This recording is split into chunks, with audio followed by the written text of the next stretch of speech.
สบายดีพี่น้องกราบทักทายสบายดีสวัสดี FC ทุกคนเด้อเนาะมื้อนี้อันสิพาไปบุญเนาะพี่น้องไปพากันไปหลินบุญมื้อนี้ก็ไปกับปีใหม่เนาะแล้วก็น้องอันไปกับน้องเสือเนาะสบายดีไปเดี๋ยวเราสิเดินทางไปพี่น้องก็คือมื้อนี้สิพากันเดินทางไปหลินบุญแถวนอกนี่แหละพี่น้องจักบ้านอีหยังเนาะกายคำแปลงไปจะหน่อยพี่น้องตอนนี้เขาก็สิเดินทางไปเนาะไปเบิ้งขับรถไปกับพี่น้องเดี๋ยวว่าสิไปแวะเอารถอยู่นอกพี่น้องขั้นที่พออยู่กันเนาะโอ้เฉียวกลัวไฟเด่นมันอยู่ว่ามือนี่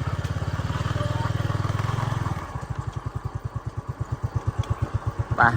ขามครัวพี่น้องอันนี้บรรยากาศขามครัวตอนกลางคืนเนาะ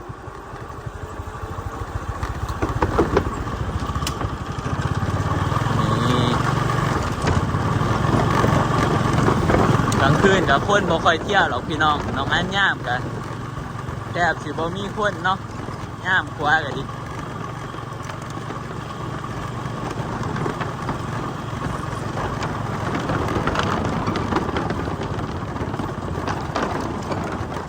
เป็นวัยรุ่นรอบุญมื้อนี้พี่น้องไปเดี๋ยวเราเดินทางไปก่อนพี่น้องตอนนี้เราก็เดินทางมาฮอดบุญแล้วเนาะเสียงมาดังแห้งพี่น้องก็เลยใส่ไม้ซะถือไม้มามื้อนี้ไม้ตอนใส่วังหันแหละพี่น้องเสียงมันก็โอเคอยู่เนาะก็เลยเอามาใส่อีกพี่น้องอันนี้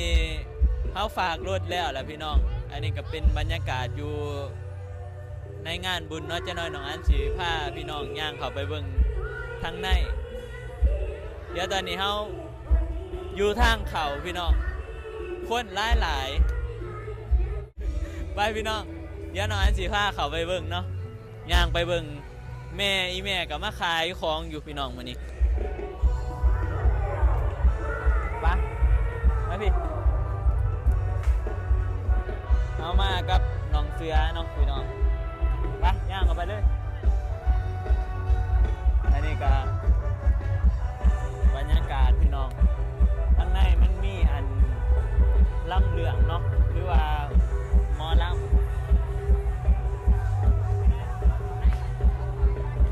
มีแต่ฝุ่นพี่น้องเลย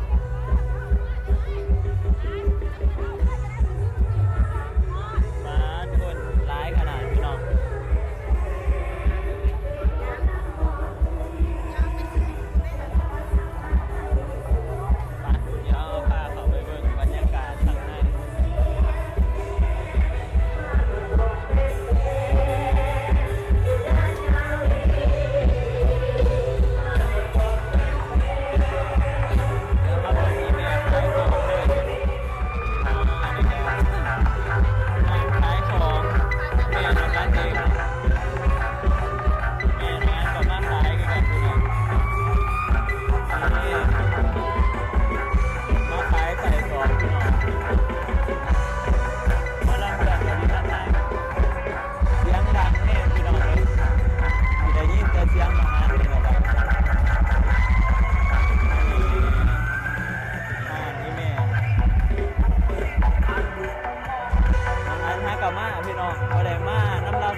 ปีใหม่กับมา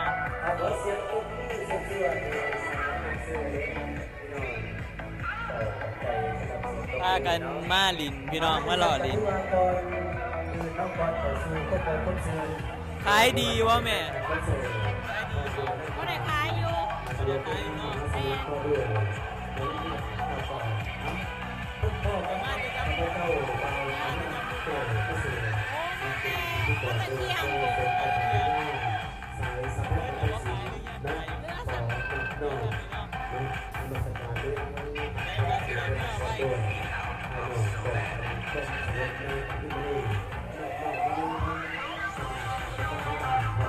คนหลายพี่น้องคนอาจจะกำลังมาเนาะ แม่น้องอันเราถอดขายเด้อพี่น้องนี่ อันนี้หมอทอเนาะ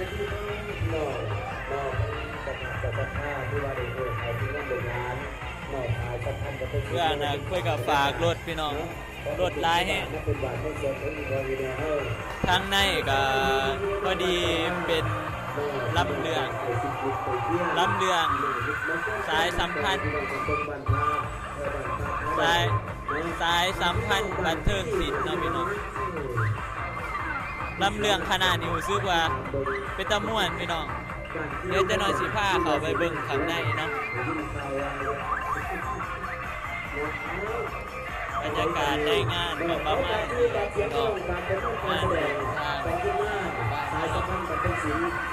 คนกันละลายเออัดเน่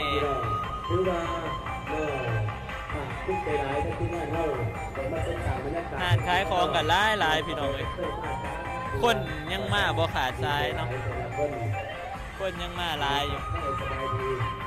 อาก้อยกับมาพี่น้อง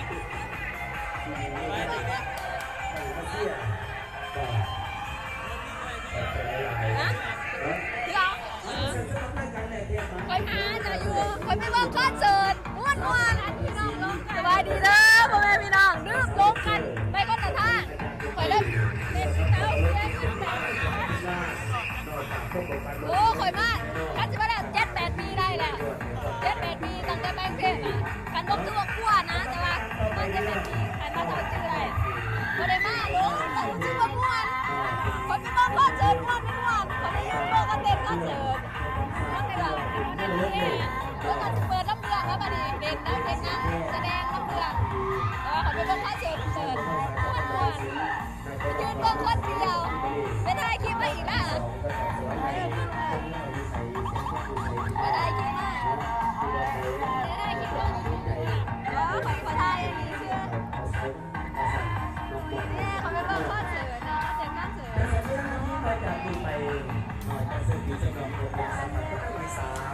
ไปหน่อยฮะทีพาย่างไปทางในเนาะพี่น้องย่างไปเบื้องในจะหน่อยโอ้พี่น้องเว้ยลูกค้ามาซื้อของเนาะ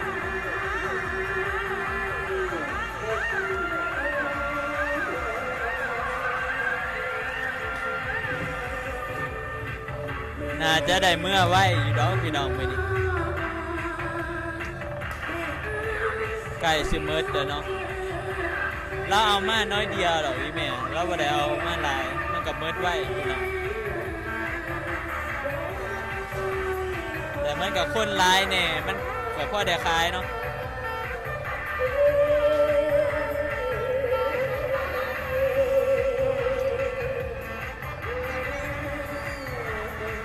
ไปพี่น้องเดี๋ยวเอาย่างเข้าไปข้างใน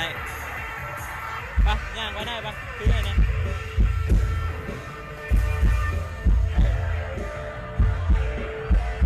ไปเดี๋ยวเอาย่างมาทางในก่อนพี่น้องย่างเข้าไป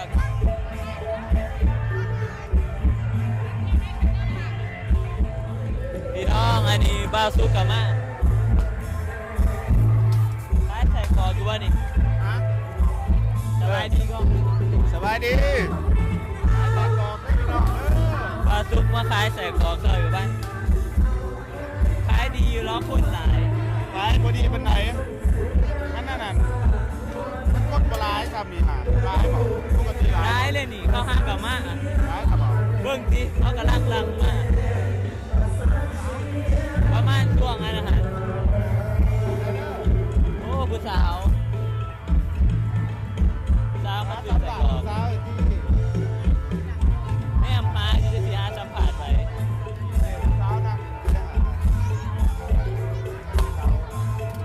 แม่อีเต้ากับว่ามีไพ่ดินน้ำร้อนเนาะจะไปดินน้ำหน้า2 คนหล่อจะขาดเลยน้อยจริงสิไปหาหลินกันเราเดี๋ยวบ้านกับมาเราพี่น้องมาขายของมาขายใส่ของกันปลาสุกกับมาขายต่อยรู้สึกว่าคนมันแออัดพี่น้องไปเขาไปเบิ่งกันนะมาเสือเขาไปเบิ่งกันนะค่าหนึ่งเดี๋ยวนอนสิผ้าย่างเขาไปเบิ่งทางในเนาะเอาไปเบิ่งรับเรื่อง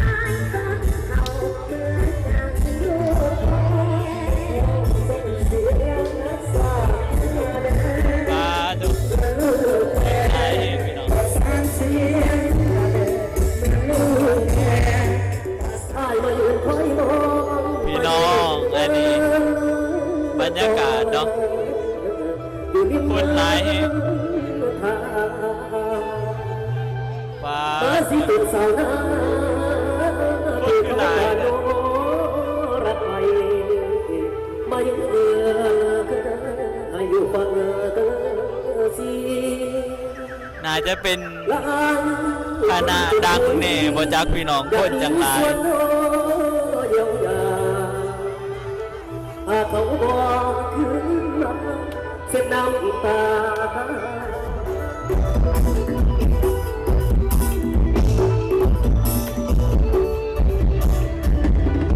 โอ้ยสิ้นเดือนนี้หัวมา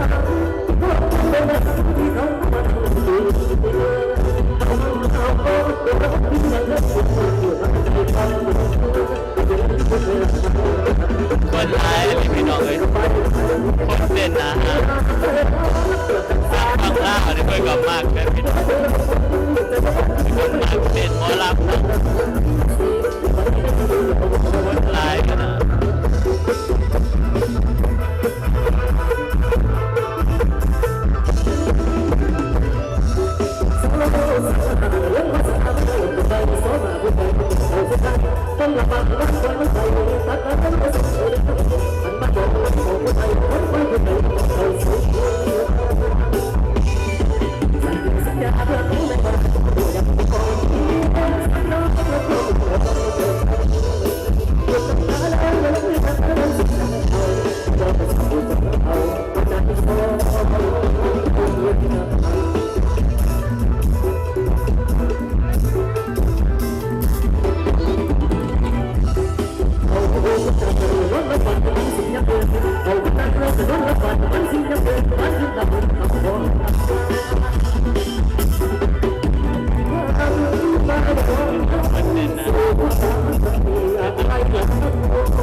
ตอนนี้เฮามาลินบาอีเตาเนาะพี่น้อง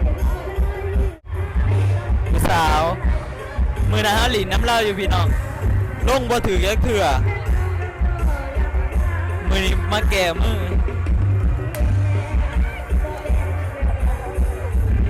ถือบ่โอ้หัวเสือนี่มานี่หากับลงถือกับเว้ย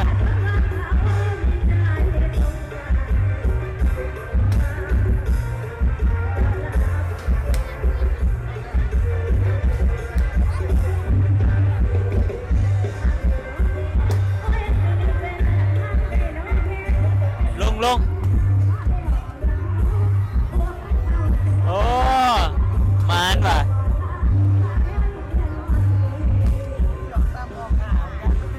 ลงอันนั้นเชื้อลง14,200เ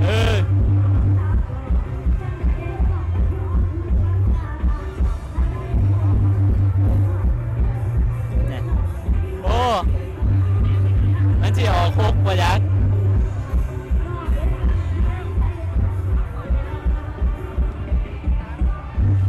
มือไหนข้าวกับลิ้นเนาะพี่น้องอยู่บุญแซ่ลิ้นน้ำไม่ขายนี่แหละน้ำเหล้านี่แหละมันนี่สิน้ำมาแก่มือกับเหล้าใหม่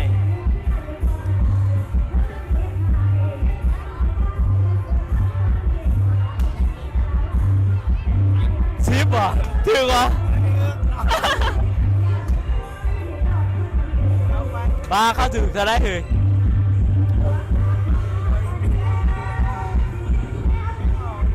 บ้า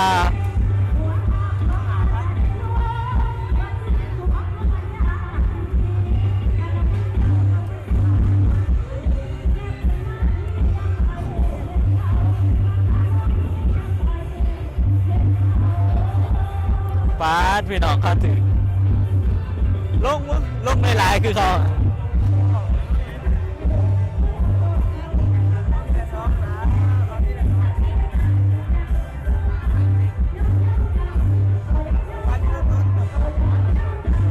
ถามแล้วปางหนาแล้วที่ไปสั่นอยู่ใจอีกปางหนาแล้วที่ไปสั่นอยู่ใจอีกน้ำไปลินนะครับ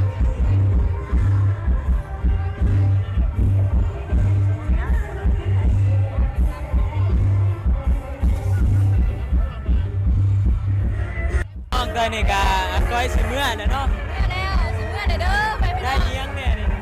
มันเผาได้เป็นกระโปง ไอ้มันเผา นพี่น้อง ได้บ่ได้ดีนะ ได้ทุกอย่าง ได้เท่าไหร่ ได้แลนด์หนึ่งอย่าง เอากับเสียหรือว่าเลยนะแบนเสีย เชียร์บอก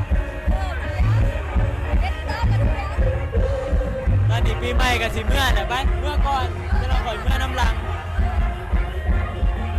เดี๋ยวเอากับสิเบิ้งอีแม่ขายของอีกเนาะพี่น้องตอนนี้ก็ใส่กรอกสิเบิ้ลเลยนะเรื่องอะไรเป็นไรหรอกตอนนี้ก็ประมาณ10 โมงพี่น้องขายอีกยังหน่อยเนาะขายอีกยังหน่อยก็สิได้กลับคือกันล่ะพี่น้องเพราะงั้นก็คือสิได้เมื่อก่อนเนาะพี่กับเมื่อก่อนอีแม่ใกล้สิเบิดแหละยังหลายเติบเอามาเบิ่งแม่สิซิกินบ่เดือกินบ่เอา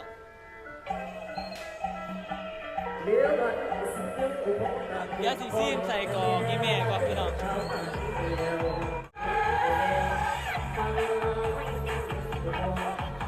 ซิใส่กรอกแล้วพี่น้อง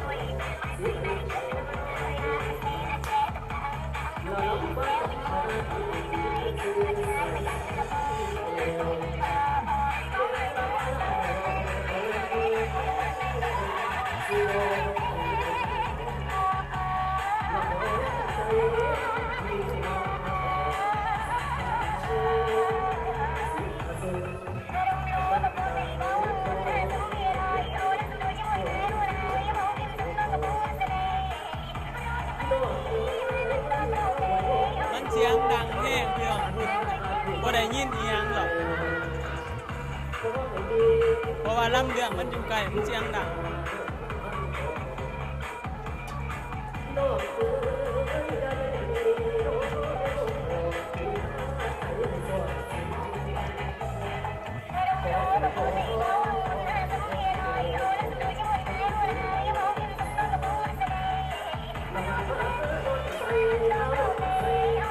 แจ้งพี่น้องเจ้าน้อยเฮาก็สิได้เดินทางกลับเดี๋ยวนะพี่น้องมาถึงเมื่อประมาณสุดท้ายที่หนึ่งเนาะอาใส่กอสิเบิดเดี๋ยวเฮาก็สิกลับแล้วแหละพี่น้องขายอีกนักหน่อยเนาะเดี๋ยวน้องจะขายซอยยังไงมากับน้องเสือพี่น้องน้องเสือมาลินน้ำพากันมาบุญนี่แหละอันนี้กับบรรยากาศในงานบุญเนาะคนก็เริ่มบางหลายแล้วพี่น้องเอ้ยจะน้อยก็สิได้เมื่ออันแหละ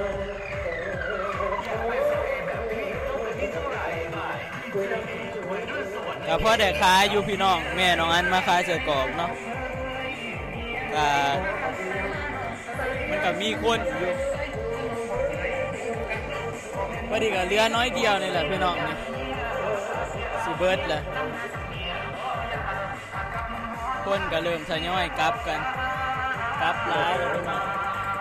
อยู่ฝั่งนะมันมีคนเมาเนาะพี่น้องเห็นบอกคนมุมเบิ่งเต็มอยู่มีคนเมาเนาะเมาแล้วก็บ่ได้สติบ่มีหมู่บ่มีญาติเนาะเมาแล้วก็นอนอยู่นะบ่ได้สติเห็นบอกคนเบิ่งเต็มอยู่พี่น้องเขาอาจจะคิดว่าเราเป็นหยังนั่นแหละคนเลยไปมุมเบิ่งที่แท้เราเมาเนาะที่แท้เราเมาแล้วเราก็นอนแบบเมาแห้งจนนอกนะเราบ่มีหมู่แน่ถูกคนไปเบิ่งเต็มอยู่